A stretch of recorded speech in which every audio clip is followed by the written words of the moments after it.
The Trak Racer TR40S is the company's most affordable sim racing chassis ever. It's simple in design but still meant to give you all of the aluminum profile sim racing cockpit benefits without the associated price tag. It's immediately apparent that the Trak Racer TR40 is a bare-bones sim racing cockpit meant to do the job for as cheap as possible. And at that, I do think that it is very competitively priced. Everything except for the seat. You see, its advertised $340 price tag is a huge selling point. However, add on the optional and new Trak Racer bucket seat that I have here, the price rises to nearly $800 as this seat alone retails for $420. Talking about the seat, there is lots to say about this as it's Trak Racer's newest one.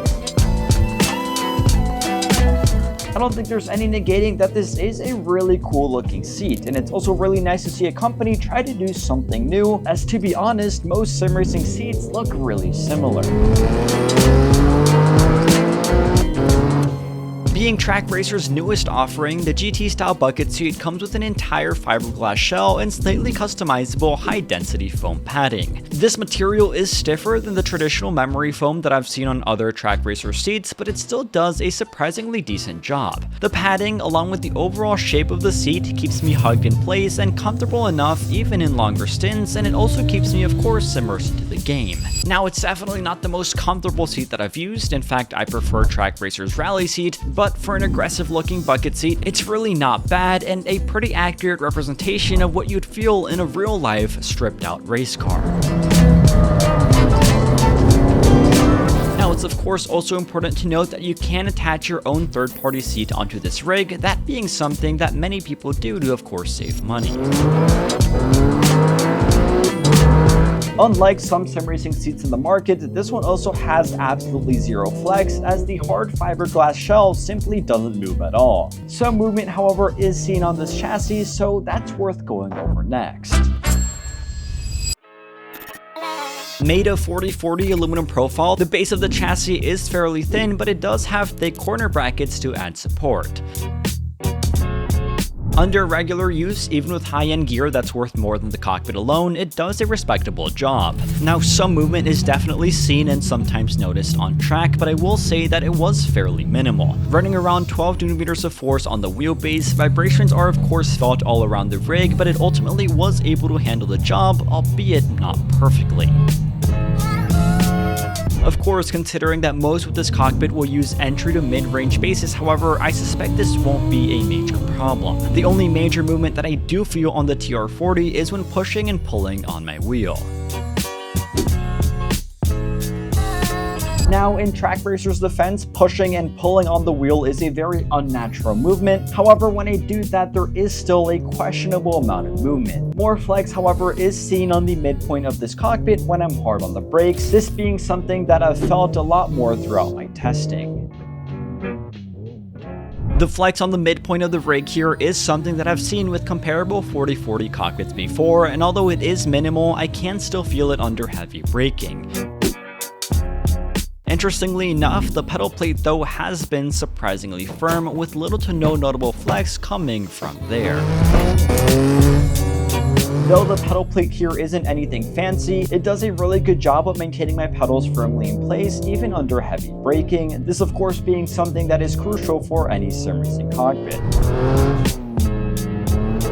Finally, the small shifter mount of the TR40, although underwhelming in design, is also rigid enough. Here, using the high-end BDH H1 shifter, I haven't felt any movement or unnatural flex coming from that area. Furthermore, Trak Racer has also included plates to make mounting handbrakes and shifters a lot easier. I will say that although this shifter mount isn't anything special, it's commendable that it's included at this price point, considering that many rival companies charge extra for shifter/handbrake mounts even for much higher end rigs. Unlike other Trak Racer cockpits that definitely have their uniqueness and wow factor, the TR40 is fairly bare bones.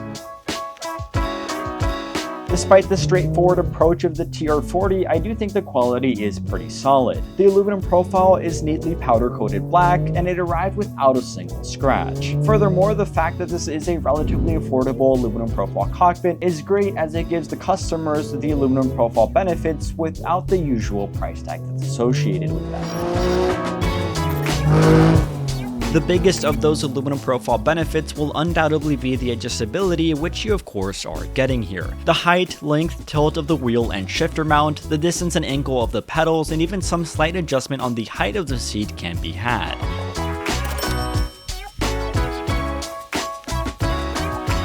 Now, regarding the seat, a more conventional GT style seating position can be had with the $60 oversized seat brackets, and you can also purchase a seat slider for $50, this being something that I don't have here, but truly cannot recommend enough. I think that a seat slider adds an infinite amount of versatility, comfort, and ease of use to your setup, and that is something that I wish was included at this price tag, or at least with this really expensive bucket seat. Regardless of that, another huge advantage of aluminum profile rigs are their compatibility and versatility. Although here I'm using a freestanding monitor stand by Six Sigma Sim Racing, Trak Racer also does make an integrated monitor stand that can attach directly to this chassis. Furthermore, third-party companies like ModdedSim.com make affordable and extremely useful accessories like cable management clips, cup holders, phone holders, headphone holders, and so much more that take the versatility, comfort, and ease of use of your racing simulator to the next level.